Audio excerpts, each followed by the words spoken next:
네. 자, 화재 예방과 소화 방법과 관련된 내용을 이야기하고 있습니다. 자, 네 번째 강좌 이어서 진행하겠습니다. 자, 12번은 연소 범위. 이제 제목이 연소 범위, 또 다른 말로는 폭발 범위, 이렇게도 이야기를 합니다. 자, 연소 범위, 폭발 범위. 아, 폭발하는 범위구나. 폭발을 일으킬 수 있는 범위구나. 연소 범위는 연소가 가능한 범위구나. 이런 의미예요. 근데 이 폭발 범위, 연소 범위는 가스, 증기가 공기 중에서 폭발할 수 있는 농도의 범위, 이렇게 이야기를 했는데, 얘들이 이 범위 들어오면 알아서 폭발하냐? 아니에요. 알아서 폭발하는 게 아니에요. 이 농도 폭발 범위, 연소 범위 안에 들어오면 자기가 혼자 타냐? 아니다. 혼자 타는 게 아니고, 혼자 연소하는 게 아니고, 점화원에 의해서 폭발이나 화재를 일으킬 수 있는 범위다. 이렇게 이야기를 합니다. 자, 여러분도 그렇게 알고 있어야 돼요. 아세틸렌 가스가 폭발 한계 2.5%보다 커졌을 때, 2.5% 이상이 됐을 때 자기가 혼자 폭발한다. 이런 의미가 아니다. 뭐가 있을 때? 점화원이 있을 때 라는 이야기예요. 그러면 점화원에 의해서 연소가 가능한 범위를 이야기한다. 그래서 연소 범위다. 이렇게 이야기합니다. 근데 지금 제가 하는 말을 들어보니까 점화원이 어쩌고 저쩌고 이렇게 하고 있잖아요. 그러면 점화원 이야기하고 있으니까 점화원에 의해서 불이 붙는다. 연소가 된다. 폭발이 된다. 이렇게 이야기하고 있으니까 이 연소 범위 하한계, 상한계 이렇게 말하는 거하고 무슨 점하고? 자, 여러분들이 인하점하고. 자, 인하점이 자, 앞에 강좌에서 인하점, 발하점, 연소점 세 가지 점을 이야기를 했잖아요. 인하점은 점화원에 의해서 불이 붙는 최소 온도였어요. 온도였죠. 점이니까 온도예요. 이 온도가 뭐하고 관련이 있을 것 같다? 아, 연소 범위와 관련이 있겠네요. 자, 이런 의미가 됩니다. 자, 이런 의미로 인하점과 관련이 있는 내용이구나 이렇게 생각은 해 주셔야 되고, 아세틸렌 가스의 하한계하고 상한계 이걸 봅니다. 자, 2.5%에서 81%예요. 산화에틸렌이 3에서 80%고 수소가 4에서 75% 정도. 그다음에 이양화탄소가 1.2에서 44, 프로판이 2.1에서 9.5, 5에서 15, 1.8에서 8.4 정도의 하한계하고 상한계를 갖습니다. 제일로 넓은 범위를 갖고 있는 게 무슨 가스입니까? 아세틸렌 가스입니다.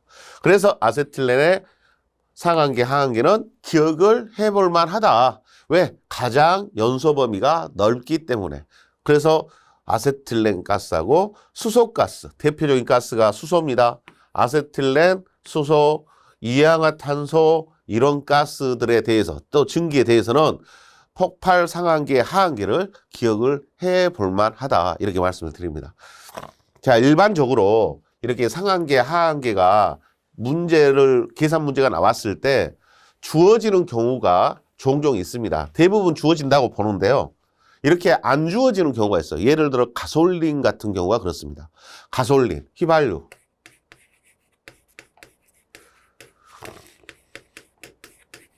우리 위험물 시험에서 휘발유하고 가솔린 같은 경우에는 1476이거든요. 1.4에서 7.6%의 하한계 로우값, 상한계 유값 해서 하한계가 1.4, 상한계가 7.6의 값을 갖는 가솔린 같은 경우에는 위험도를 구하라는 문제, 위험도가 아직 우리 언급 안 됐지만 바로 뒤에 나옵니다. 위험도를 구하라는 문제가 나왔을 때 이 위험도 구하라는 문제가 주어지면 웬만하면 하한계, 상계가 주어진다 이 말이에요. 그러면 식에다가 넣으면 되잖아요. 근데 가솔린 같은 경우는 안 주어지고도 문제를 내더라. 그래서 이 위험도 구할 때 휘발유의 하한계, 상한계 값을 사용을 합니다.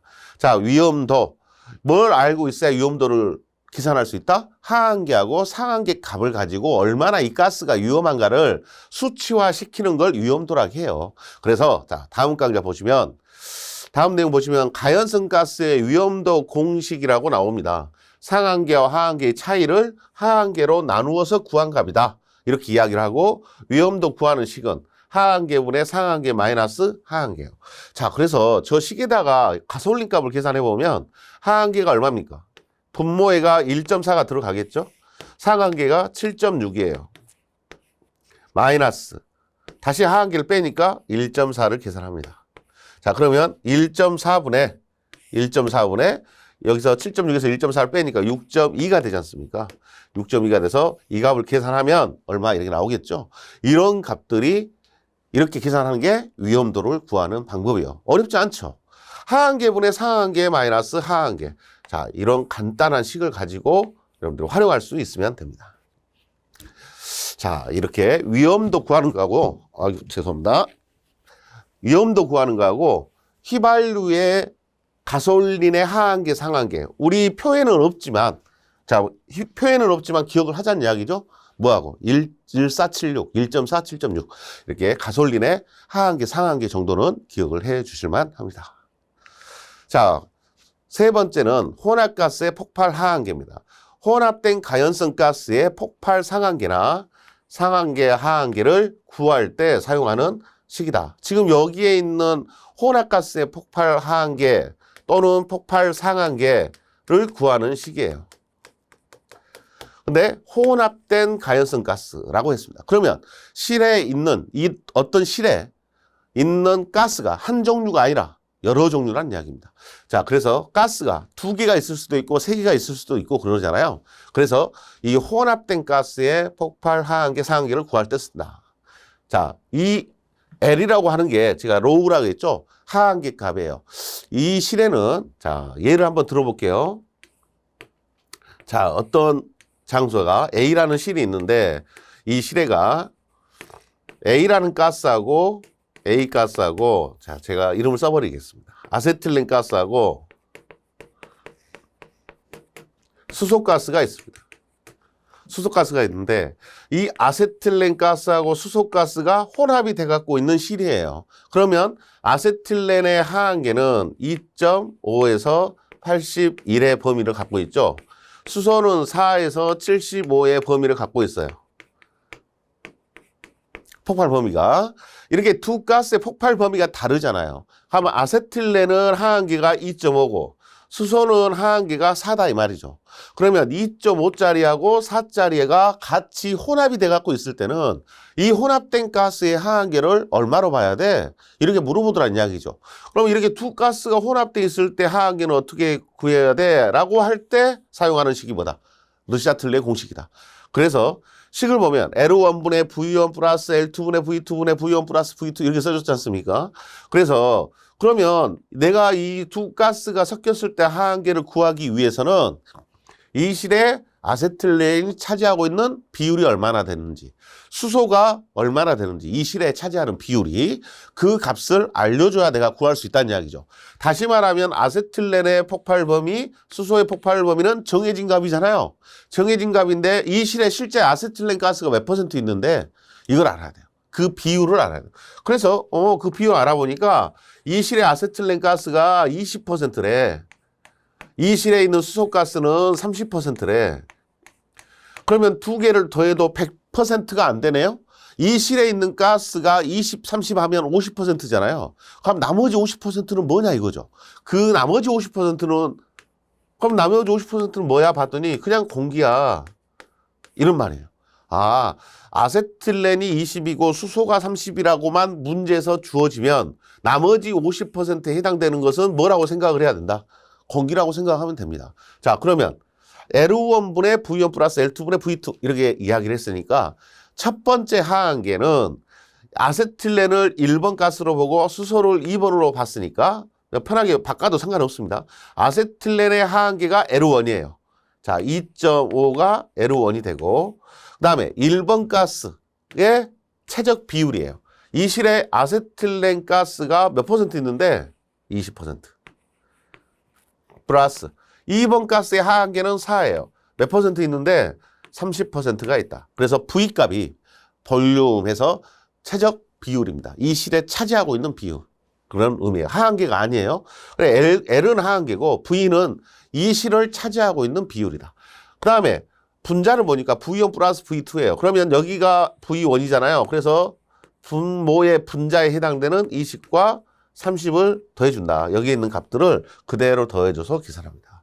자, 그러면 여기 값은 자 이렇게 계산하고 이렇게 계산하고 해서 나온 값이 얼마 이렇게 나올 거다 이 말이죠.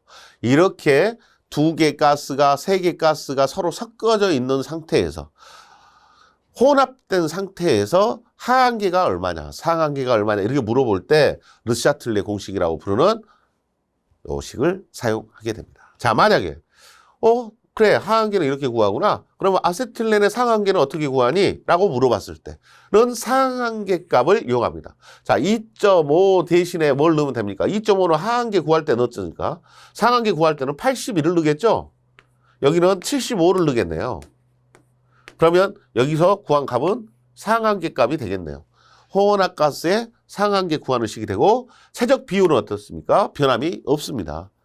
그래서 아세틸렌 20%, 30% 이렇게 있다. 이렇게 나오면 혼합가스의 하한계, 상한계를 둘 다 구할 수 있다. 하한계 구할 때는 하한계를 이용하고 혼합가스의 상한계를 구할 때는 상한계를 이용하면 됩니다. 자, 이렇게 여러분들이 계산하는 문제. 그렇게 어려운 문제는 아닙니다. 근데 우리 위험물에서는 위험도가 더 많이 출제가 되고요. 이런 르샤틀레 공식까지는 많이 빈도가 높다고는 말씀 못 드립니다만 언제든지 나올 수 있는 그런 문제다. 이렇게 생각을 해 주셔야 됩니다.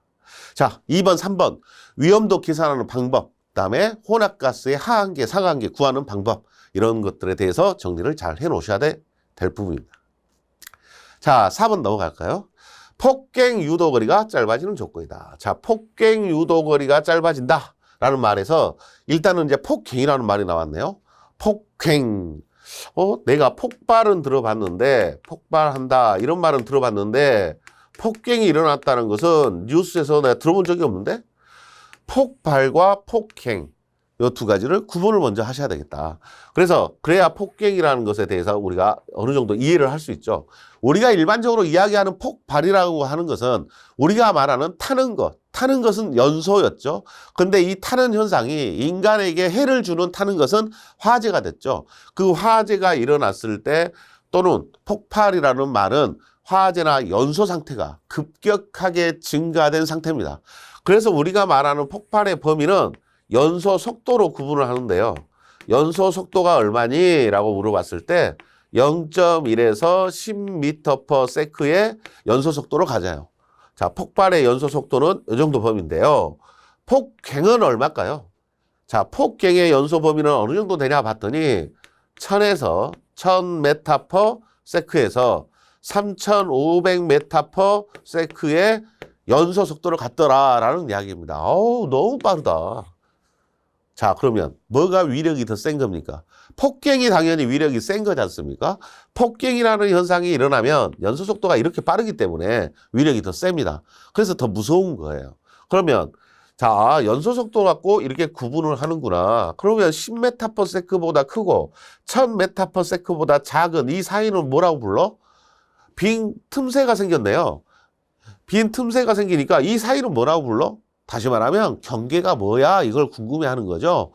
폭발과 폭갱의 경계가 뭔데? 어느 정도인데? 라고 물어봤더니 그 경계가 음속이야 라고 이야기합니다. 음속이 경계입니다. 자, 그러면 음속은 소리가 전달되는 속도입니다. 340m/s의 연소 속도를 음속이라고 합니다. 340의 속도가 음속의 크기인데 340보다 크면 뭐라고 부르고? 폭갱. 340보다 작으면 폭발 이렇게 부릅니다. 그래, 음속을 가지고 경계를 나누구나. 근데 왜 음속을 가지고 경계를 나누는 거야? 다 폭발이라고 하든가 다 폭갱이라고 하든가 이렇게 해버리지. 왜 음속을 가지고 경계를 나누는? 차이가 있으니까 그런다. 발생되는 현상에 차이가 있으니까 이거 경계가 구분이 돼서 설명하는 게 더 구체적이고 체계적이지 않냐. 그렇게 생각을 해서 음속을 기준으로 구분을 해보니까 뭔 차이가 있는데 구분을 했어? 라고 물어보니 폭갱은 무슨 파가 생긴다? 충격파가 발생이 되더라 하는 이야기입니다. 폭갱이라는 현상은 충격파가 발생이 돼서 이 충격파가 구조물, 건물을 파괴시키는 영향을 합니다. 콘크리트 벽을 파괴시키고 무너뜨리고 하는 현상은 뭐 때문에? 폭갱의 충격파 때문에 그렇습니다. 이 폭발 현상을 가지고는 그런 콘크리트 구조물을 파괴시키거나 이런 현상이 일어나기가 힘들다 이 말이죠. 이런 충격파가 생기지 않기 때문에 그렇습니다. 자, 이 폭갱과 폭발의 차이는 음속의 기준이고 폭갱이 일어나면 폭발이 없는 무슨 파가 생긴다? 충격파가 발생이 돼서 구조물을 파괴시키는 영향을 주더라. 그래서 구분을 해서 알아놓을 필요가 있다.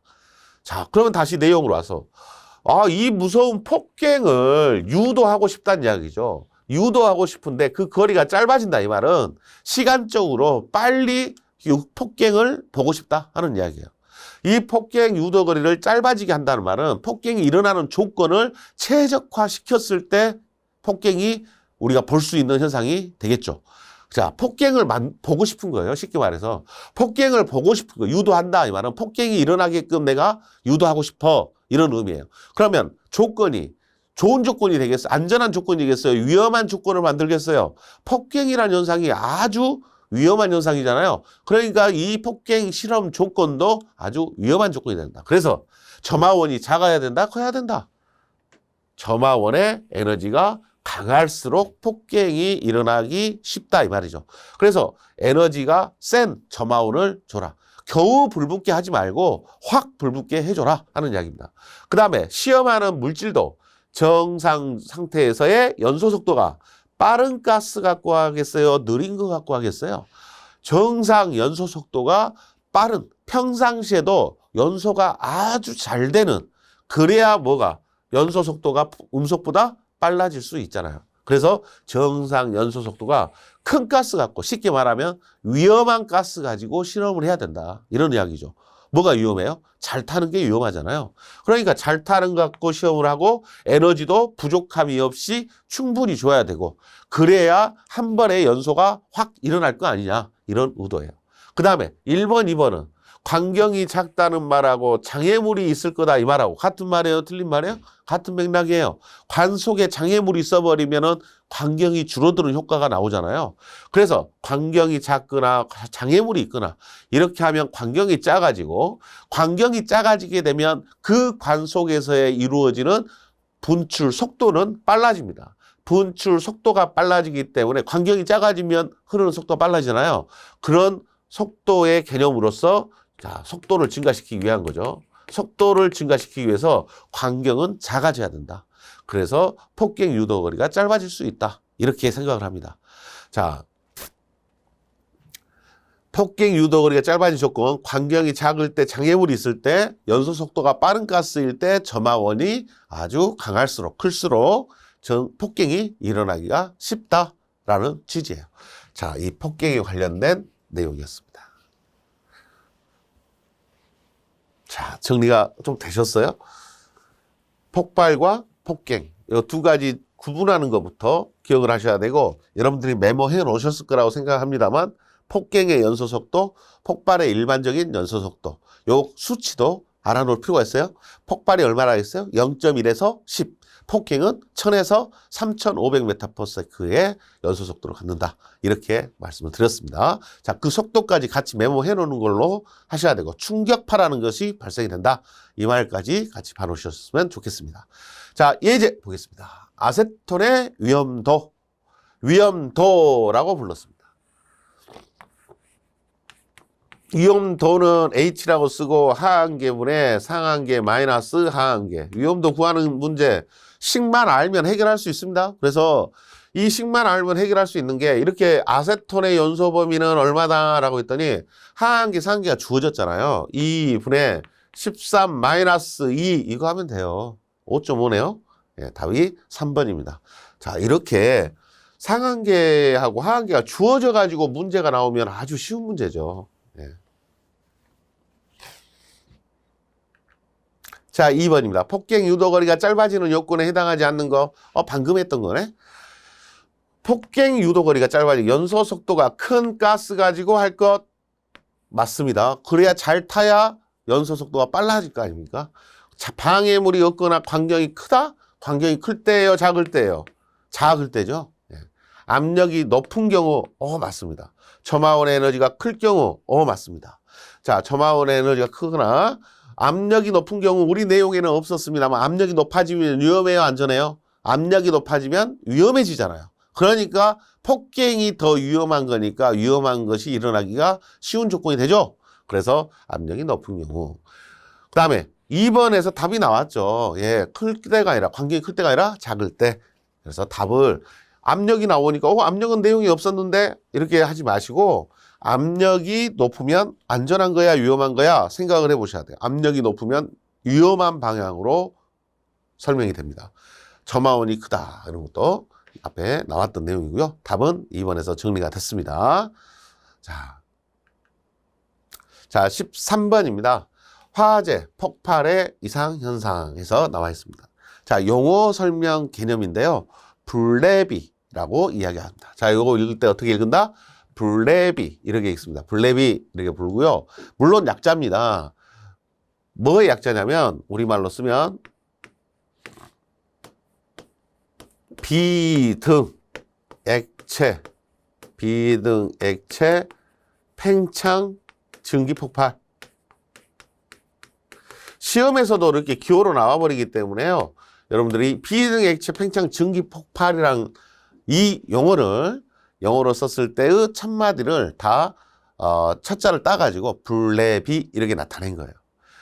보일링, 리퀴드, 팽창이니까 익스펜션, 베이퍼, 익스플로시브 이렇게 불러서 첫마디를 다 따서 블레비라고 부릅니다. 화재로 인해서 자 설명을 요 말을 잘 생각하세요. 이 말은 비등이라는 말은 끓었다는 이야기고 액체라는 말은 이제 액체가 끓었다는 이야기죠. 액체가 끓어서 뭐가 발생이 되겠어요? 액체가 증발해가지고 증기가 나오겠죠. 그 증기가 뭐 됐어요? 팽창을 했어요. 팽창을 해서 폭발했다. 이 이야기예요. 아, 비등 액체 팽창 증기 폭발. 비등된 액체가 고압의 증기가 일어나니까 증기가 발생이 돼서 팽창을 하다가 폭발하는 현상이구나. 이렇게 이야기합니다. 화재로 인해서 인화성 액체를 저장하는 탱크가 가열되었대요. 그래서 고압의 탱크 내 증기가 액체가 증기로 바뀌어서 탱크 내에서 증기가 못 빠져나가니까 압력이 높아졌을 거 아니냐. 그래서 탱크 취약부를 통해 분출되어 폭발한다. 이런 말을 블랩이라고 이야기하고 있네요. 자, 어쩔 때 이런 현상이 생기냐면요. 우리가 화학공장 가면 이렇게 구형으로 된 인화성 액체를 저장하는 탱크가 있어요. 탱크가 있는데 이 탱크 주변에서 화재가 일어났어요. 자, 이렇게 화재가 일어났으면 이 화재 때문에 이 탱크가 열을 받을 거 아니에요. 열을 받으니까 증기가 생깁니다. 이렇게 증기가 생겨요. 증기가 생기는데 이 탱크가 밀폐 탱크이기 때문에 이 증기가 빠져나갈 데가 없어요. 그런데 주변 화재 때문에 이 액체도 열을 받지만 뭘 통해서 열을 받겠어요? 이 탱크의 표면에 있는 탱크 본체를 통해서 열을 받을 거 아니에요. 그래서 이 본체도 열받으니까 본체의 강도가 떨어지더라 이 말이죠. 그래서 취약부가 생기고 그 취약부를 통해서 증기가 분출됩니다. 분출돼서 폭발하는 현상을 우리가 블랩이 이렇게 이야기를 합니다. 자, 상황 설명을 여러분들이 나름대로 하셔야 되는데 가장 기본적인 설명은 이런 설명이에요. 화재로 인해 그랬잖아요. 그러니까 인화성 액체 탱크의 주변에 뭐가 일어났다? 화재가 발생했다. 이 화재 때문에 인화성 액체를 저장하는 밀폐 탱크가 열을 받았다. 열을 받으니까 탱크 본체도 약해지고 내부의 액체가 증발을 했을 거다. 근데 증기가 이 밀폐 탱크 안에서 빠져나갈 수가 없으니까 이 내부에서 고압의 상태로 있다가 탱크 본체가 강도가 떨어진 부분에 있어서 취약부가 생기면 균열이 생길 거고 그 균열을 통해서 분출나는 그러다가 폭발이 일어나는 현상을 블레비 현상이라 한다라고 여러분도 이야기할 수 있어야 됩니다. 자, 그게 블랩입니다. 그림을 잘 기억을 해보시고요. UVC, 공기 중 노출된 가연성 가스가 구름을 형성하여, 구름층을 형성하여 점화원에 의해 폭발하는 현상이다. 자, UVC. 우리말로는 증기운 폭발입니다.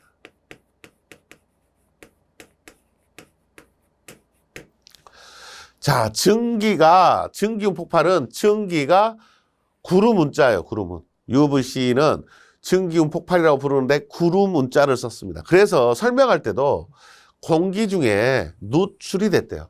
아, 공기 중에 어떤 가스가 노출됐어요. 샜어요. 새가지고 그 가스가 대기 중에서 뭘 형성해요? 구름처럼 모여 있다가 어떤 점화원이 딱 가해지니까 폭발하는 현상이에요. 그래서 UVC는 자, 화학 공장에 어떤 배관이 있었는데 배관 이음새 부분에 가스가 샜어요. 가스가 증기가 샜으니까 이 증기가 분출돼 가지고 이렇게 모여 있더라 이 말이죠. 이렇게 모여 있는데 누가 담뱃불을 딱 켰어요. 그러니까 이게 점화원이 돼버린 거죠. 점화이 돼가지고 폭발하는 현상이 일어나는 거. 그래서 대기 중에서 폭발한다. 그래서 증기운 폭발이라고 이야기를 합니다. 자, 증기운 폭발. 아, 이것은 대기 중에 누출된 가스가 점화원을 만나서 폭발하는 현상이구나. 이렇게 생각을 해볼 수 있겠죠. 블레비는 처음 조건은 밀폐 탱크 아니었죠. 블레비는. 그런데 여기는 대기 중에 누출된 가스가 점화원을 만나서 폭발하는 거예요. 대부분의 이 인화성 가스, 가연성 가스나 이런 증기가, 인화성 액체의 증기가 공기보다 대부분 무거워요. 그러니까 하늘로 안 날아가요. 무거우니까 바닥에 체류합니다. 낮은 곳에 체류한다. 그래서 그런 부분에 점화원이 생길까봐 생기면 바로 불이 붙을 수 있겠죠. 폭발로. 자, 보일오버입니다. 자, 보일오버는 유류 탱크 화재 시 탱크 하부에 물이 끓어 불이 붙어 기름이 넘치는 현상을 보일오버라고 합니다. 자, 유류 탱크 화재 시 탱크 하부에 물이 끓어서 불이 붙어 기름이 넘치는 현상이다. 자, 이것도 설명을 그림으로 하는 게 제일 쉬워요. 자, 하부에 뭐가 있었냐면 물이 있었어요. 위에는 기름이 있었어요. 그런데 화재가 일어난 거예요. 이렇게 화재가 일어났어요. 그러니까 열이 하부로 내려와서 이 물을 끓게 만들어요. 비등하게 만들어요. 끓게 만들어서 비등하니까 뭐가 생기겠어요? 전기가 생기겠죠.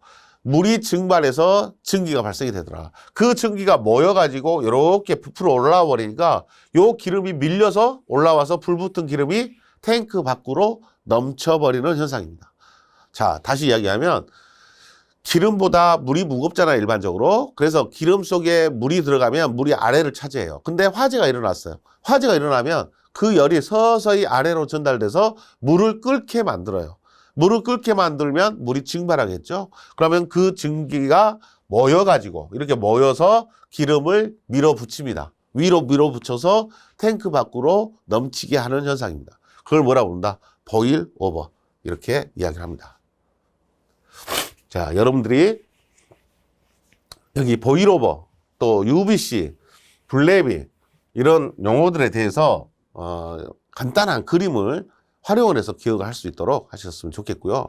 슬로버버, 유류 탱크 화재 시 소화 약재로 공급한 수분에 의해 불이 붙어 기름이 넘치는 현상이다. 자, 여기는 유류 탱크가 있는데 제가 후라이팬에다가 식용유를 넣어놓고 깜빡했어요. 열을 가해놓고 깜빡해버리면 여기에서 불이 붙을 수 있죠. 식용유에서 불 붙을 수 있죠. 근데 이걸 발견한 사람이 이 불을 끄기 위해서 물을 집어넣었어요. 물을 집어넣어버리면 이 물을 넣는 순간 불 붙은 식용유하고 물하고 비등하게 됩니다. 이렇게 비산하는 현상이 일어나요. 그래서 화재가 확대돼 버리는 그런 현상이 일어납니다. 그런 현상을 뭐라 한다? 슬롭 오버. 이렇게 이야기를 합니다. 자, 슬롭 오버 현상. 이렇게 우리가 일상적으로 식용유 화재에서 볼 수 있는 현상입니다. 이것을 탱크로 생각하면 현장에 있는 유류 탱크라고 생각하면 여기서 화재가 났어요. 직경이 뭐 15m, 20m 이런 탱크죠. 여기에 화재가 나니까 여기다 물을 뿌렸다 이 말이죠. 그러면 이 물이 기름하고 비산할 수 있다 이 말이에요. 이것이 슬로버버 현상이다. 이렇게 여러분들이 기억을 해 주시면 됩니다. 자, 불붙은 기름의 소화를 목적으로 공급한 약재 속에 뭐가 있을 때, 수분이 있을 때 이런 현상이 생길 수 있다는 이야기입니다. 자, 프로스오버. 자, 화재 수반 없이 기름 아래에 물이 끓어서 기름이 넘쳐 흐르는 현상이다. 그런데 프로스오버하고 뭐하고 비슷해요? 기름 아래의 물이잖아요. 기름 아래의 물이기 때문에 보일오버하고 비슷해요. 하지만 보일오버는, 프로스오버는 화재를 수반하지 않는 거고 보일오버는 화재를 수반한 거예요. 그래서 프로스오버는 어떤 원인에 의해서 기름 하부에 물이 끓게 만들어 버리니까 그냥 위에 있는 기름이 밀려서 넘쳐 버리더라. 이게 프로스오버의 차이입니다. 보일오버하고 프로스오버하고 차이를 구분을 해 보셔야 됩니다. 자, 슬로버버, 프로스오버.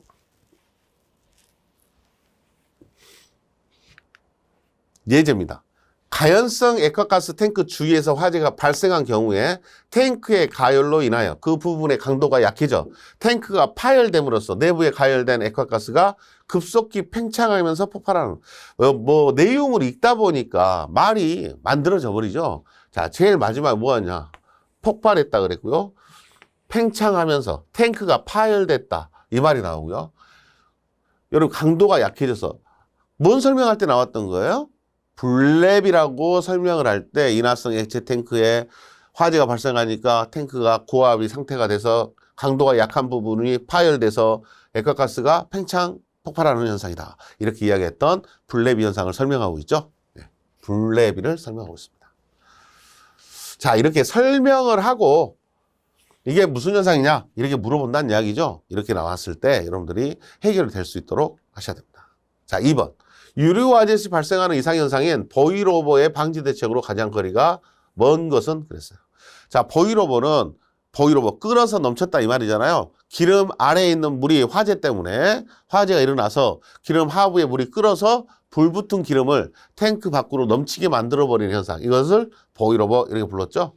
이것의 방지 대책으로 가장 거리가 먼 것은 탱크 하부에 배수관을 설치하여 탱크 저면의 수충을 방지한다. 탱크 아래에 뭐를 방지한다고요? 물층을 방지한다. 물층을 방지한다. 이 말이 뭐냐? 기름 아래에 있는 보일오버는 하부에 뭐가 원인이에요? 물이 원인이에요. 위에 기름에 불 났을 때 하부로 열이 전달돼서 물이 끓었다 그랬잖아요. 이 물이 없으면 되네요. 아, 물을 빼버리면 되네요. 아, 그래서 뭐를 설치하자고? 하부에 배수관을 설치하여 저면의 수충을 방지한다. 없애버린다. 하는 이야기입니다. 수충이 형성되는 걸 없애버린다. 이런 말이에요. 아, 좋은 말입니다. 적당한 시기에 모래나 팽창질석, 비등석 등을 넣어서 물의 과열을 방지한다. 아, 물이 끓어서 문제가 되니까 물에 끓는 현상을 방지하기 위해서 모래나 질석이나 비등석 이런 물질들을 사용을 해서 그 열이 물에 전달되는 것을 줄이자 하는 이야기예요. 끓는 걸 막자 이런 의미죠. 그럴 수 있을 것 같아요. 냉각수를 대량 첨가해 유류와 물의 과열을 방지한다. 냉각수를 대량 첨가한다는 말은 물을 또 집어넣는다는 이야기예요.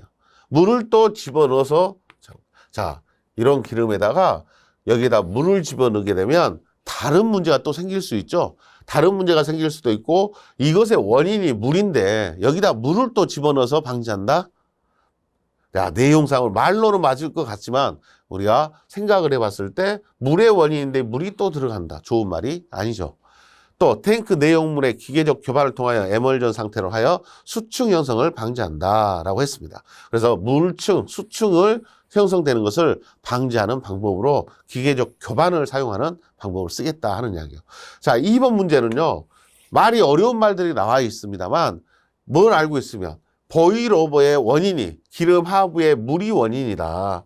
그러면 이 물이 없어지거나 또는 이 물이 끓지 않게끔 하면 되는데 이 물의 방법이 물을 추가하는 이런 방법 중에 대량 첨가하여 하고 물을 또 집어넣는 방법이 좋은 방법이 아니다. 물을 없애거나 끓지 않게끔 하는 방법이지 원인이 되는 물을 또 집어넣어서 방지한다. 어려운 방법입니다. 그래서 답을 3번으로 이렇게 하셔야 되겠습니다. 자, 내용상으로는 뭐 말이 1, 2, 3, 4 보기가 어렵습니다만 원인이 뭐였냐? 물이었다. 근데 거기에다가 또 물을 집어넣는다는 것은 좋은 내용으로 보기가 힘들다라는 생각이 듭니다. 자, 다음 내용입니다. 소화 원리입니다. 연소의 사요소 중 하나를 제어하여 소화하는 원리를 소화 원리라고 합니다. 연소의 사요소. 자, 연소의 사요소가 뭐였죠? 가산점에다가 뭘 넣는 거였어요? 예, 연쇄 반응을 추가한 거였죠. 연쇄 반응을 추가하면 연소의 사요소. 자, 질식 소화는 어떻게 소화하는 거였어요? 너무 쉬워요. 질식이란 말은 공기 중 산소 농도를 몇 퍼센트 이하로. 자, 15% 이하는 말씀 안 해주셨잖아요. 질식 소화는 산소를 줄이는 거라고 말했지. 그래서 15% 기억해 주세요. 몇 퍼센트 이하가 되면 질식 소화의 효과를 얻을 수 있다? 15% 이하가 되면 질식 효과를 얻을 수 있습니다. 냉각 소화는 화원의 온도를 낮추어서 소화한다. 그래서 물을 주로 사용을 해서 온도를 낮추는 게 냉각이잖아요. 그래서 냉각 소화라고 부릅니다. 제거 소화. 가연물을 제거한 겁니다. 타는 물질을 없애버렸어요. 그래서 불이 꺼졌다는 이야기죠. 억제 소화, 유일한 화학 소화 방법입니다. 자, 이 말 의미가 있네. 의미가 있네요. 무슨 소화? 화학 소화예요. 화학 소화. 화학 소화의 방법으로 억제 소화가 있고 연쇄 반응을 차단한다. 이 말 어렵다 그랬죠? 4요소에가 뭐 포함됐어요? 연쇄 반응이 포함됐어요. 연쇄 반응을 차단하면 소화가 된다 하는 이야기죠. 이런 소화를 무슨 소화란다? 억제 소화라고 부르고 화학적 소화 방법입니다. 화학적 소화 방법. 그럼 나머지는요? 나머지는 물리적 소화 방법. 나머지는 물리적인 거예요. 이것은 화학적인 거예요.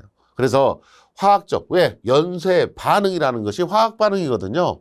연쇄 반응이 화학 반응인데 이걸 차단하는 것도 화학적 반응을 이용한 겁니다. 그래서 화학적 소화 방법이다. 이 말 특이한 말이죠. 어디에다만 써요? 억제 소화에다가만 사용할 수 있는 말이에요. 자, 희석소와 수용성 물질에 다량의 물을 방사하여 가연물의 농도를 낮추어 소화하는 방법이다. 농도를 낮춘다. 이 말이 중요한 말이죠. 농도를 낮추는 것. 그걸 뭐라고 부른다? 희석이라고 부릅니다. 희석소화 이렇게 이야기를 할 수 있어요. 자, 소화 원리 요거 외에도 다른 용어들로 소화가 많이 되죠. 소개가 많이 됩니다만 대표적인 소화 방법으로는 이런 소화들이 있다. 자, 그렇게 막 어려운 말들은 아닌 것 같습니다. 자, 예제 1번 보겠습니다. 금속 화재 마른 모래로 피복을 하여 소화하는 방법이 뭐냐. 자, 모래로 덮어버렸네요. 화재가 일어났는데 모래를 뿌려가지고 덮어버렸어요. 덮어버려서 피복했단 말이 덮었다는 이야기예요. 소화하는 방법이 뭐냐? 이렇게 물어보면, 자, 꼭 금속 화재가 아니더라도 모래를 사용해서 불을 껐다. 이런 의미는 다 질식의 의미죠. 질식의 의미입니다. 모래를 덮었는데 제거는 가연물을 없애야지 금속을 없애야죠. 타는 물질을 없애버리면 제거고요. 질식이면 산소를 없애는 거죠. 산소 농도, 모래로 덮었으니까 산소 농도가 떨어졌겠네. 그 다음에 억제 소화를 일으키는 것들은 흔하지 않아요. 억제 소화를 일으키는 것은 대표적인 소화 약제가 뭐예요? 하론이에요. 하론 소화 약제가 대표적인 억제 소화의 물질이에요. 하론. 이렇습니다. 그 다음에 냉각 소화는 물이 대표적이죠. 네, 물이 대표적이죠. 그래서 답은 2번이 될 수밖에 없다. 하고 여러분들이 눈치채셨을 것 같아요. 자, 다음 문제는 물은 냉각 소화가 주된 대표적인 소화 약제이다. 물의 소화 효과를 높이기 위하여, 물의 소화 효과를 높이기 위하여 무상 주스를 함으로써 부가적으로 작용하는 소화 효과를 이루어진 것은, 그래서 소화 효과가 추가로 작용하는 부가적인 효과가 있다 이야기네요. 근데 뭐 어떻게 주스를 했어요? 무상 주스를 했다 이야기죠. 자, 그럼 무상 주스가 뭡니까? 이렇게 물어본다. 그러면 무상 주스라는 게 뭐냐? 여러분들이 이제 이런 말들을 구분하셔야 됩니다. 봉상 주스, 적상, 무상 이렇게 있는데 이 봉상은 물줄기가 날아간 거예요. 물줄기. 그러니까 주로 여러분들이 소화전 아시잖아요. 옥내 소화전 하면 호스 연결해서 물을 뿜어내는 것처럼 물줄기가 날아가면 무슨 주스? 봉상 주스 이렇게 부릅니다. 적상 주스는 여러분들이 스프링클러 아시죠? 스프링클러처럼 비 오듯이 물을 뿌려주는 거. 그래서 스프링클러는 물방울이 떨어진 거예요. 물방울이 떨어지게끔 하는 게 무슨 주스다? 적상 주스입니다. 적상 주스 이렇게 부릅니다. 자, 무상 주스는 스프링클러하고 비슷하게 보면 되는데 뭐가 다릅니까? 여기는 물방울이 떨어진대. 여기는 뭐예요? 적상은 물방울이고 무상은 안개상으로 떨어집니다. 안개상. 네. 안개가 떨어지는 것처럼 물 분무기에 화분에 물 주는 분무기 쏘면 안개가 나가는 것처럼 물 입자가 날아가는 것처럼 안개로 쏘는 게 무상 주스예요. 자, 그래서 꼭 기억을 하셔야 됩니다. 여기에 있는 이 무상 주스. 이 무상 주스가 나름대로 의미가 있어요. 뭔 의미가 있냐? 무상 주스를 하게 되면 주스란 말은 물을 뿌린다 이 말이에요. 무상으로 안개상으로 물을 뿌리게 되잖아요. 그러면 자, 여러분들 기억을 하셔야 됩니다. A급 화재, A급 화재 무슨 화재였어요? 자, 복습하셨어요? A급 화재 무슨 화재? 너무 쉬운 내용이었죠? 일반 화재. 이렇게 불렀어요. 일반 화재에다 쓸 수 있고요. 무엇도에도 쓸 수 있다. B급 화재에다가도 쓸 수 있습니다. 유류 화재에다가도 쓸 수 있어요. C급 화재에다가도 사용할 수 있습니다. C급 화재. 자, 일반 화재였고요. B급이 무슨 화재? 유류 화재. C급이 무슨 화재? 정규 화재예요. 아, 자, 그러면 이것은 뭐 쓰나요? 여기는 다 뭐밖에 안 돼요? A급 화재밖에 안 돼요. 일반 화재밖에 안 돼요. 봉상이나 적상 주수는 A급 화재만 되고요. 무상일 때는 A, B, C급에 쓸 수 있다는 이야기예요. 자, 그래서 이 문제가 소개가 되는 겁니다. 자, 이 내용을, 자, 여러분들이 알고 계셨던 분도 계시겠지만, 우리가 일반적으로 말할 때 물은 일반 화재에 쓸 수 있습니까? 있습니다. 유류 화재에 물 씁니까? 사용할 수 있습니까? 없습니다. 물을 C급 전기 화재에 사용할 수 있습니까? 안 됩니다. 라고 이야기하는 게 일반적인 거잖아요. 그게 틀렸다는 게 아니라. 그런데 일반적인 물은 A급 화재만 쓸 수 있지만, 문제에서 무상이다, 안개상이다, 이렇게 물 분무다, 이렇게 나오잖아요. A, B, C급까지 적용이 가능합니다. 이것을 일반 상식으로는 모르고 있다는 이야기예요. 그러니까 이 상태로 시험을 보러 와버리면 무상 주수는 전기 화재에 사용할 수 있다. 이렇게 말하면 그 말이 틀린 말로 알아요. 물이라고 생각을 하니까 물이면 무조건 못 쓴다. 근데 뭐를 쓸 수 있다고요? 안개상은 쓸 수 있다. 이거 조심하셔야 돼요. 아주 여러분들이 약점이기도 합니다. 일반적인 상식으로는 이걸 생각을 안 하기 때문에 그렇습니다. 자, 왜 그러면 A, B, C급에 쓸 수 있냐? 그 이유가 여기서 물어본 거예요. 대표적인 것은 냉각수화예요. 냉각수화인데 무상으로 물을 뿌리잖아요. 그러면 어떤 효과가 생기냐면 추가적으로 수증기와 같은 것 때문에 질식소화, 질식의 효과도 생기고요. 화재가 난 주변에 수증기가 형성이 돼요. 그래서 열받으니까 안개로 떨어지다가 열받으니까 증기로 바뀌어버릴 거 아니에요. 그래서 수증기가 형성돼 질식소화의 효과도 있고 또 유화소화해서 유화소화 작용도 한다라는 얘기입니다. 그래서 이제 이 유화소화에 대한 설명은 밑에 해석이 나와 있습니다만 이 무상주수를 하니까 유류화재, 전기화재에 사용을 할 수 있다. 라는 이유가 여기에 있는 이런 효과 작용도 있지만 이 무상주수를 가지고 B급, C급에 쓸 수 있는 이유는 물을 사용하지 못한 이유가 없기 때문에 그래요. 자, 유류화재에다가 왜 물을 못 쓰게 했죠? 기름이 물보다 가볍기 때문에 화재면이 확대되기 때문에 그래요. 자, 화재면이 확대되기 때문에 그렇고 전기화재에다 물을 못 쓰는 이유는 감전 때문에 그렇습니다. 감전될까 봐 그래요. 근데 안개가 떨어질 때는 그런 감전과 기름을 띄우는 현상이 일어나기가 힘들다라는 이야기죠. 자, 답은 질식소화, 유화소화 이렇게 해야 되고요. 자, 설명이 좀 길잖아요. 분문 넣어줘요. 물을 미립자로, 즉 안개비 모양, 안개상으로 방출하는 것을 말하고 수증기가 되어서 다량의 기화열을 내면서 기화열이 뭐예요? 우리가 앞에서 이야기했던 잠열이에요. 잠열. 물의 잠열 얼마? 539 또는 540 킬로칼로리 퍼 킬로그램 이거였죠? 잠열을 내면서 소화물을 신속히 발화점 이하로 떨어뜨리는 냉각작용이 주된 소화작용이고 수증기에 의해서 무슨 작용? 질식, 또 가연성 액체의 표면에 불연성의 층을 형성하는 유화작용, 에멀전 작용, 용해성 액체는 희석하여 소화하는 희석작용. 그러니까 물에 녹는 것은 희석, 물에 녹지 않는 것은 표면에 유화층을 형성한다. 이런 의미예요. 그래서 이것들을 이용해서 소화, 화재의 억제, 연소, 방지, 냉각을 행하는 소화설비다. 대단하죠. 물 분무 소화설비는 물을 분무시켜서 하는 소화설비는 이런 다양한 소화 효과도 있고 일반적인 물로 사용을 못하는 B급, C급도 분무, 무상주수, 안개상 이렇게 나오는 물을 뿌리는 방식은 적용이 된다는 거죠. 그런 부분들에 대해서 강조를 하고 있는 겁니다. 자, 무상, 안개상 이렇게 나오면 B급, C급 화재에 적용할 수 있다. 여러분들은 이제 그렇게 판단을 해 주셔야 됩니다. 그게 이 물분물을 소개하는 이유입니다. 문제에서 자주 언급을 하는 이유이기도 합니다.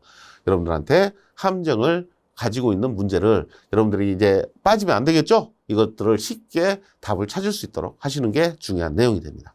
자, 여기까지 진행하고 다음 강좌에 이어서 진행할 수 있도록 하겠습니다. 수고하셨습니다.